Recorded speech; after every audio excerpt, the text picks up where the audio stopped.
Bonjour et bienvenue sur le podcast Banous, le podcast du marketing et de la com digitale. Banous est un podcast sans sponsoring qui ne repose que sur l'intérêt que l'on porte à nos invités. Seul ou à plusieurs, nous essayons d'approfondir avec un invité un sujet digital de manière pratique et totalement agnostique. N'oubliez pas, votre aide nous est précieuse. En likant, en partageant, en mettant 5 étoiles sur iTunes, vous nous aidez à développer ce side project. Bonne écoute. Bonjour à tous. Aujourd'hui, avec notre invité, on va parler de passion economy. Alors, qu'est-ce qui se cache derrière cette notion ? Entre OnlyFans et Substack, autrement dit entre la photo perso à péage à la newsletter hyper pointue, est-ce que tous les contenus se valent et comment les qualifier ? Bref, on va faire le point avec notre invitée, Alexia Lefebvre, directrice communication et RSE de chez Assureone. Petite annonce avant l'émission. Banous a lancé sa chaîne YouTube il y a quelques semaines. Alors si on compte entre 2 et 3 000 écoutes en podcast, on espère atteindre les mêmes résultats sur la chaîne YouTube. Alors venez nous donner un coup de main en nous rejoignant sur la chaîne Banous. Bonne écoute. Bonjour Alexia.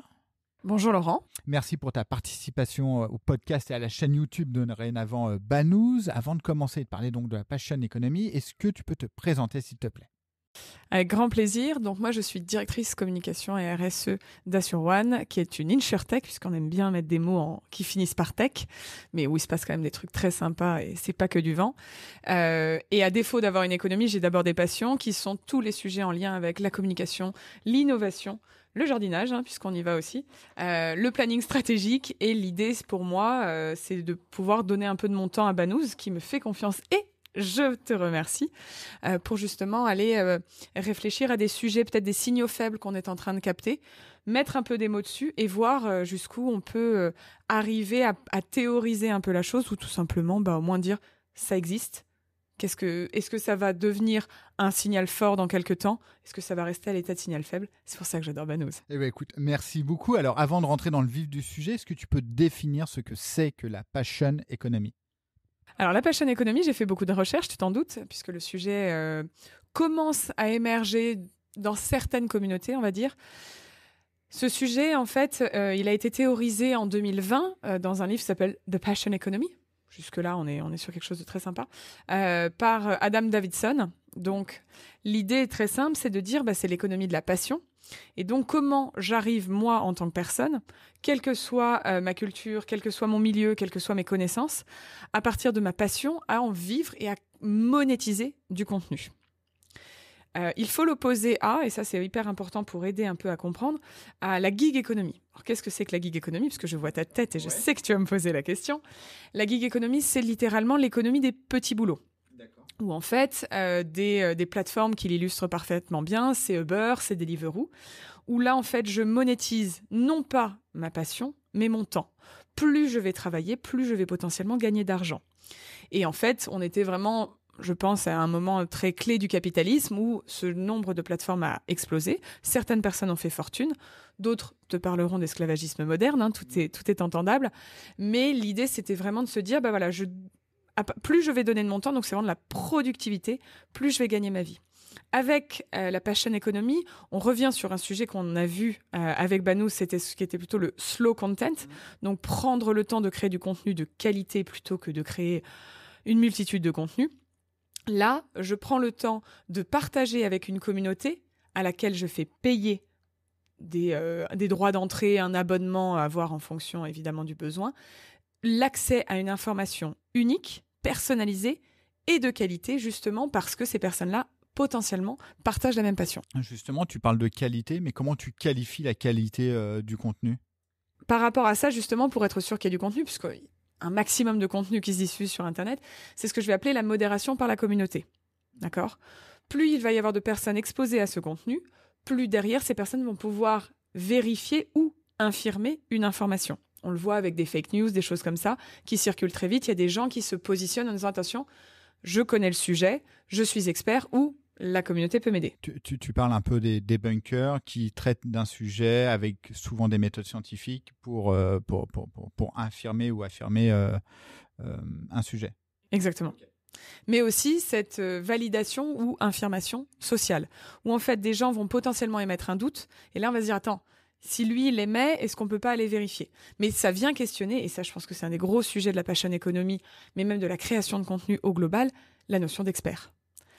Là où ça devient intéressant aussi, c'est qu'on a de plus en plus de créateurs de contenu au sens des journalistes, donc des personnes qui ont été formées à ce métier, et officiellement, qui sont formées à vérifier leurs sources, qui vont prendre la parole sur ce genre de contenu, enfin sur ce genre de plateforme, pardon, pour dire, voilà, je suis journaliste sur de nombreux secteurs, typiquement Adam Davidson, qui a théorisé la passion economy, est passionné et surtout est journaliste sur les sujets économiques. D'accord. Et donc, lui va se positionner comme expert en disant, voilà, je vais vous proposer des sujets qui, comme tout sujet, de toute façon, certaines choses au cours de l'année ou au cours des années qui vont arriver, vont être infirmées puisqu'on sait qu'on apprend en marchant.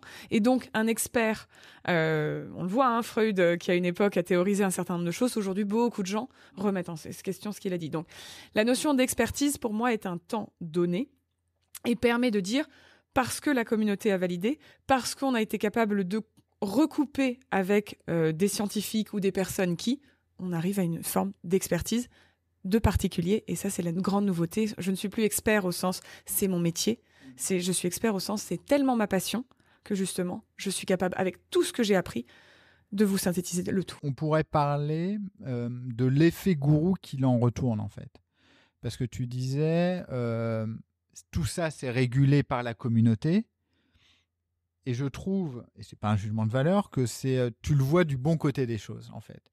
Mais on pourrait le voir de l'autre côté en fait de l'œilleton. Comment toi tu perçois l'effet gourou? Alors, par rapport à cet effet gourou, moi je vais avoir une vision qui est la mienne. Donc un bout de la lorgnette tu auras l'autre. Espérons qu'on va réussir à couvrir le spectre entre les deux. Moi la notion de gourou justement elle est assez liée à influenceur. D'accord. Plus qu'une personne qui a une passion. Parce que par la passion, moi, je vais limiter. C'est-à-dire que je suis passionnée de tech, je suis passionnée de jardinage, je suis passionnée d'astronomie, d'astrologie, de choses comme ça. Et j'ose espérer qu'en fait, la clé n'est pas la personnalité, mais le contenu que je propose et la qualité du contenu que je propose. Sur l'influence, il y a quand même un marketing d'endorsement. Donc vraiment, c'est moi, en tant que personne, qui te parle d'un sujet. Et donc, avant tout, potentiellement, tu rentres par la porte du contenu via moi. Là, l'idée, c'est que ce soit l'inverse. J'ai envie de m'intéresser à un sujet où je suis intéressée, voire passionnée par un sujet. On va prendre, je sais pas, les loutres au Brésil, par exemple. Sujet qui... Il y a beaucoup de complotisme en plus sur ce sujet-là. Mais donc, je vais aller chercher via Google ou ou des podcasts ou autres, via du contenu. Mais donc, ma porte d'entrée n'est plus qui parle, mais de quoi cette personne parle. Et me permet, moi, de me cultiver, d'aller plus loin dans ma passion et surtout, potentiellement derrière, de créer une communauté d'intérêt autour de ce sujet. Mais t'imagines l'ouverture d'esprit qu'il faut justement pour contrebalancer ça en permanence, se dire qu'est-ce que je suis en train de lire, est-ce que c'est vrai, comment je peux le remettre en cause, etc. etc. En fait, je trouve ça génial par la quantité plutôt d'informations auxquelles on peut avoir accès, mais en même temps ultra flippé parce que est-ce que c'est vrai, est-ce que c'est pas vrai? Lorsque j'étais collégien, j'allais à la bibliothèque, j'avais pas internet, j'allais à la bibliothèque, je prenais l'encyclopédie Universalis, je regardais ce qu'on me disait à l'intérieur et puis je prenais ça pour argent comptant. Dorénavant, c'est plus le cas. Je vais pas faire le débat d'internet, ça serait beaucoup trop long. Je reviens 30 ans en arrière, même plus. Non, mais en fait, je trouve ça passionnant parce que derrière un sujet relativement simple qui est comment créer du contenu par rapport à sa passion, ça pose plein de questions. Lapsus, peut-être révélateur, problème. Mais voilà, c'est comment on se positionne par rapport à ça. Et je suis assez... moi, je le vois avec un œil peut-être un peu plus pessimiste, qui est que dorénavant, tout le monde va se revendiquer expert en quelque chose. Je vais écrire. En même temps, je vais mettre des liens d'affiliation Amazon pour gagner 2-3 billets. De toute façon, mon auditoire ne captera pas si je suis dans la case influenceur ou dans la case créateur passionné sur une thématique. Et je vais gagner de l'argent. Donc toi, tu es la version pessimiste, moi je suis la version optimiste. Viens, on trouve où est-ce qu'on place le curseur. Par rapport à ce sujet-là, il y avait un scientifique qui avait dit il est tout à fait fascinant de voir à quel point, même en arrivant au même résultat scientifique, nous arrivons à des interprétations parfois complètement différentes, voire opposées. Donc il y a toute la subjectivité humaine qui en effet rentre en jeu. Dire qu'un créateur de contenu devient un influenceur parce que le plus important c'est sa personne, c'est l'argent qu'il va gagner, tout ça, je pense que ça devient très réducteur. Parce que justement on se rend compte que la communauté c'est l'or noir de ces influenceurs. Donc on l'a vu, beaucoup d'influenceurs se sont fait taper dessus parce qu'ils ont commencé à devenir des hommes et femmes sandwich, à vendre tout et n'importe quoi. Aujourd'hui, il y a une vraie réflexion par rapport à une ligne éditoriale, par rapport à la communauté, et plus on va être capable de connaître cette communauté, plus on va arriver à quelque chose de fort. Là où je veux aller un peu plus loin aussi, c'est que je pense que ça va venir complètement changer le rapport des marques, par exemple, avec les créateurs de contenu. Faire du sponsoring aujourd'hui, ça peut être une très bonne idée pour gagner de l'argent, sauf que si tu te fais sponsoriser par telle ou telle marque, la liberté de parole va être différente. Si tu commences à travailler directement avec des marques que tu fais intervenir dans ton podcast ou sur ta chaîne YouTube, tu vas arriver à quelque chose de différent.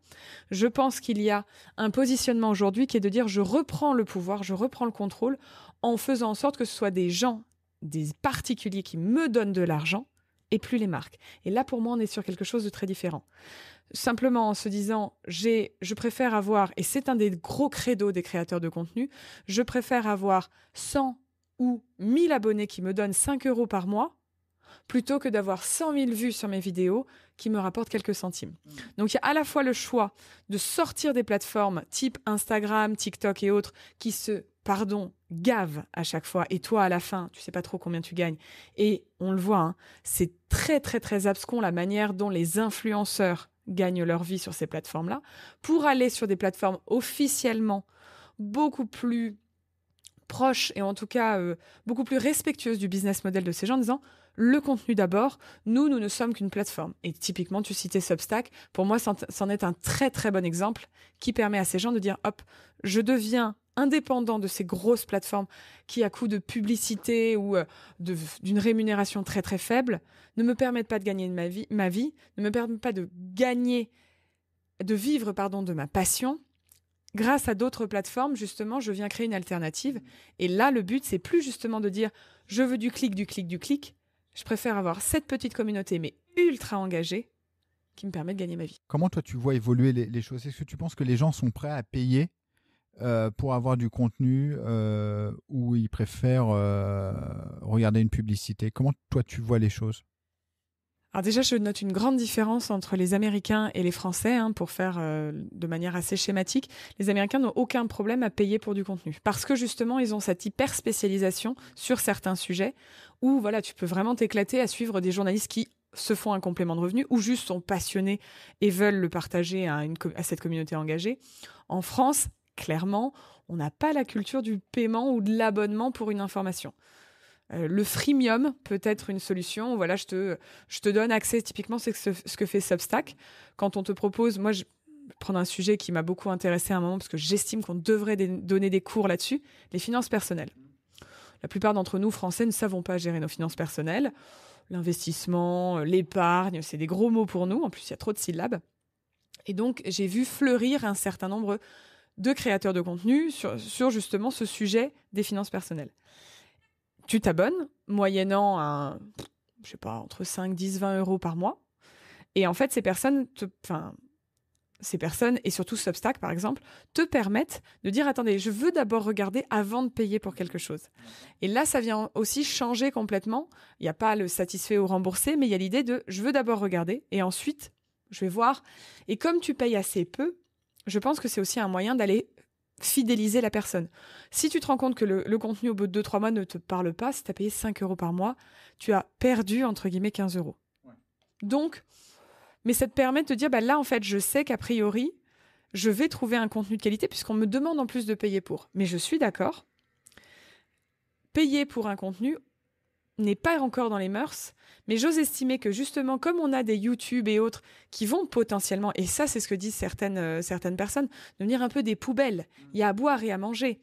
Là, comme toi, on va garder ton parallèle avec l'Encyclopédie Universalis.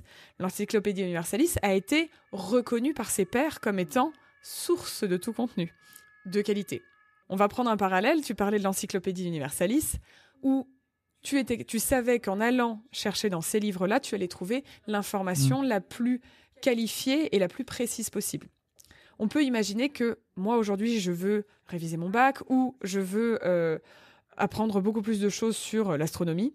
Plutôt que d'aller regarder plein de chaînes et me faire moi-même mon opinion, le fait de payer pour, il y a toujours cette idée de satisfaire ou rembourser. Si on voit que des gens ne s'abonnent pas ou se plaignent parce qu'à partir du moment où il y a un paiement, il y a un engagement, je pense qu'il va y avoir cette régulation dont je parlais plus tôt autour de ce contenu qui, s'il n'est pas de qualité ou s'il est infirmé par des experts ou des journalistes ou des scientifiques ou la communauté, le business model, il va commencer à couiner un petit peu. Pour terminer, est-ce que toi, tu penses que c'est un mirage aux alouettes ou il y a quelque chose qui va vraiment se développer ? Alors moi, je pense que comme pour beaucoup de personnes qui veulent devenir influenceurs ou comédiens, beaucoup d'appelés, peu d'élus. Et je pense que c'est sur la durée qu'on va être capable de voir si c'est véritablement un mirage ou s'il y a un vrai sujet. Là où je trouve que c'est hyper intéressant, c'est que on a beaucoup parlé de la mondialisation, de la technologie qui sont venues détruire un peu l'économie de masse. Là, aujourd'hui, la technologie et la mondialisation permettent à des gens d'aller vivre plus fort et plus loin de leur passion parce que justement, il n'y aura pas la barrière socio-démographique, il n'y aura potentiellement pas la barrière économique, il n'y aura pas la barrière même horaire qui fait que à une époque, tu pouvais toucher un petit groupe de personnes. Grâce à Internet, tu vas pouvoir en toucher un nombre beaucoup plus impressionnant. Donc, je pense que les gens qui ont cette passion-là, la bonne nouvelle, c'est que si c'est une passion qui est un peu chevillée au corps, ils vont tenir sur la durée. Et je crois très fort en cette espèce d'émulation et d'intelligence collective où ta communauté va t'en demander plus, va même être porteuse de questions ou de sujets sur lesquels tu vas pouvoir travailler. Et les 10 heures de bonne aventure, les gens qui se sont dit « Oh punaise, il y a un petit coup à jouer là, peut-être me faire un peu de fric », je pense que les gens ne vont plus supporter. Tu le vois avec l'exemple du podcast. Il y a un nombre de podcasts qui fleurit chaque mois qui est énorme. Sur la durée, il y en a assez peu qui tiennent la route parce que soit ils se sont dit qu'ils allaient gagner de l'argent et c'est pas le cas, soit ils sponsorisent et c'est très mal vu par la communauté. Les gens deviennent de plus en plus experts aussi du sujet et donc se dire c'est encore une personne qui fait de la pub pour faire du fric. Je pense que ça n'est plus entendable. Et je pense que sur une population type passionnée, ça va se ressentir encore plus. Moi, je veux me renseigner sur ce sujet-là. Je veux pas que tu en profites pour me balancer toutes les marques, les machins. En revanche, si je suis passionnée et que tu me proposes cette marque-là, là, pour moi, il y a un super coup à jouer parce que justement, je me dis, cette marque a été testée, retestée, validée par la Fédé. J'ai tout intérêt à y aller. Mais alors là, pour des marques, en tout cas, qui cherchent de la quantité, ça va être beaucoup plus compliqué. Donc, même la relation avec les marques va être pour moi beaucoup plus personnalisée, beaucoup plus intéressante. Eh bien, écoute, merci beaucoup, Alexia. Je pense que très clairement, on pourrait en parler pendant des heures et ouvrir plein de sujets. En tout cas, merci beaucoup pour ta participation à cette émission. Merci à vous de nous avoir suivis jusqu'au bout. N'oubliez pas de vous abonner, de poser vos questions également et de nous dire si vous êtes d'accord avec nos propos ou pas. Et comme ça, on pourra créer un échange entre vous et nous et ça sera plutôt cool. Merci beaucoup. Merci d'avoir écouté cet épisode de Banous. N'oubliez pas, votre aide nous est précieuse. En likant, en partageant, en mettant 5 étoiles sur iTunes, vous nous aidez à développer ce side project. Et retrouvez-nous sur le site banous.com, banous, B-A-2-N-O-U-Z-E.com. À bientôt.